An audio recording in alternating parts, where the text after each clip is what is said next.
अनंत चतुर्दशी। भाद्रपद माह की शुक्ल पक्ष की चतुर्दशी भगवान अनंत का व्रत रखकर मनाई जाती है।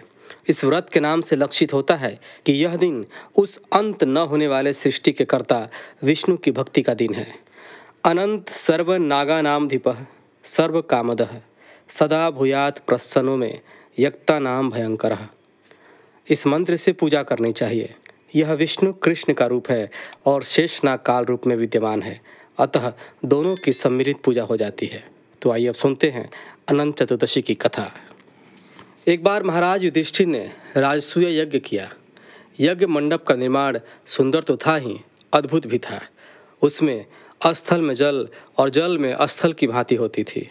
यज्ञ मंडप की शोभा निहारते निहारते दुर्योधन एक जगह को अस्थल समझकर कुंड में जा गिरा। द्रौपदी ने उसका उपहास उड़ाते हुए कहा कि अंधे की संतान भी अंधी ही है। यह बात उसके हृदय में बाण की तरह चुभ गई। कुछ दिनों बाद इसका बदला लेने के लिए पांडवों को हस्तिनापुर बुलाकर द्यूत क्रीड़ा में छल से परास्त किया। परास्त होकर पांडवों को 12 वर्ष का वनवास भोगना पड़ा। वन में रहते हुए पांडवों को अनेक कष्टों को सहना पड़ा। एक दिन वन में युधिष्ठिर से मिलने भगवान श्री कृष्ण आए। युधिष्ठिर ने उनसे सब वृतांत कह सुनाया और उसे दूर करने का उपाय पूछा। तब श्री कृष्ण ने उन्हें भगवान अनंत का व्रत करने की सलाह देकर कहा, इससे तुम्हारा खोया हुआ राज्य फिर प्राप्त हो जाएगा। इसके बाद श्री कृष्ण ने युधिष्ठिर को एक कथा सुनाई। प्राचीन काल में सुमंत नाम के ब्राह्मण के एक सुशीला नाम की कन्या थी। बड़ी होने पर ब्राह्मण ने सुशीला का विवाह कौंडिन्य मुनि से कर दिया। कौंडिन्य ऋषि सुशीला को लेकर अपने आश्रम को चल दिए। रास्ते में रात हो जाने पर वे नदी तट पर संध्या करने लगे। सुशीला ने वहां पर बहुत से स्त्रियों को किसी देवता की पूजा करते देखा।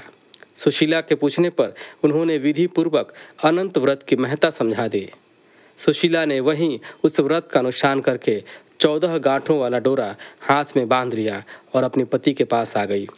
कौंडिन्य ऋषि ने सुशीला के हाथ में बंधे धागे के बारे में पूछा तो उसने सारी बात समझा दी। कौंडिन्य सुशीला की बातों से अप्रसन्न हो गए और उसके हाथ में बंधे डोरे को अग्नि में डाल दिया। यह अनंत भगवान का अपमान था। कौंडिन्य ऋषि की सुख संपत्ति नष्ट हो गई। सुशीला ने इसका कारण डोरे की जलने की बात दोहराई। पश्चाताप करते हुए ऋषि भगवान अनंत की खोज में वन में चले गए। जब वे भटकते भटकते निराश होकर गिर पड़े और बेहोश हो गए तो भगवान अनंत दर्शन देकर बोले, हे कौंडिन्य, मेरे अपमान के कारण ही तुम्हारे ऊपर यह मुसीबतों का पहाड़ टूटा है। तुम्हारे पश्चाताप के कारण मैं प्रसन्न हूँ। आश्रम जाकर 14 वर्ष तक विधि विधान पूर्वक अनंत व्रत करो, तुम्हारे सारे कष्ट दूर हो जाएंगे। कौंडिन्य ने वैसा ही किया। उन्हें सारे कष्टों से मुक्ति मिल गई। श्री कृष्ण की आज्ञा मानकर युधिष्ठिर ने अनंत भगवान का व्रत किया, जिसके प्रभाव से पांडवों को महाभारत युद्ध में विजय प्राप्त हुई। बोलिए अनंत महाराज की जय।